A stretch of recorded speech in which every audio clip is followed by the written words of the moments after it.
ఏ కష్టపడ్డా సరే మంచి పేరు కొరకే కదండి, కాదంటారా? ఇంత పేరు సంపాదించిన తర్వాత ఒక్కసారి నీ ఆత్మ నేను విడిచి వెళ్ళిపోయిన తర్వాత విషాదం ఏంటంటే ఆ పేరు పెట్టి పలకడానికి కూడా నీ సొంత కుటుంబం కూడా ఇష్టపడదండి.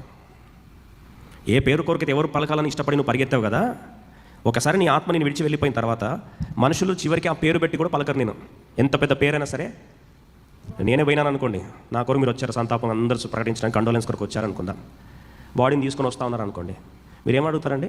ఆశీర్ బ్రదర్ ఎక్కడ దాకా వచ్చారు అడుగుతారా? ఆశీర్ బ్రదర్ ఎక్కడ దాకా వచ్చారు అడుగుతారా? అడగరండి. ఏమంటారండి?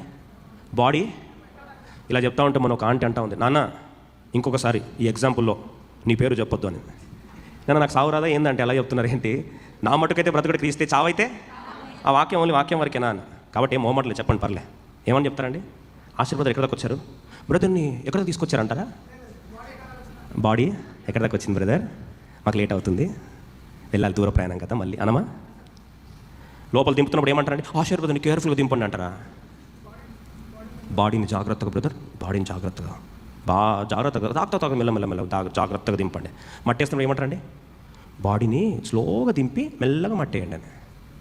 అరే నా ఐడెంటిటీ, ఏ ఐడెంటిటీ కొరకు ప్రయాసపడ్డావో, ఏ పేరు కొరకు వెంపర్లాడావో, ఒకసారి ఆత్మ విడిచి వెళ్ళిపోతే పేరు పెట్టి పలకడానికి కూడా ఇష్టపడరండి. శవం అయిపోయావు. శవం is a common word for every one.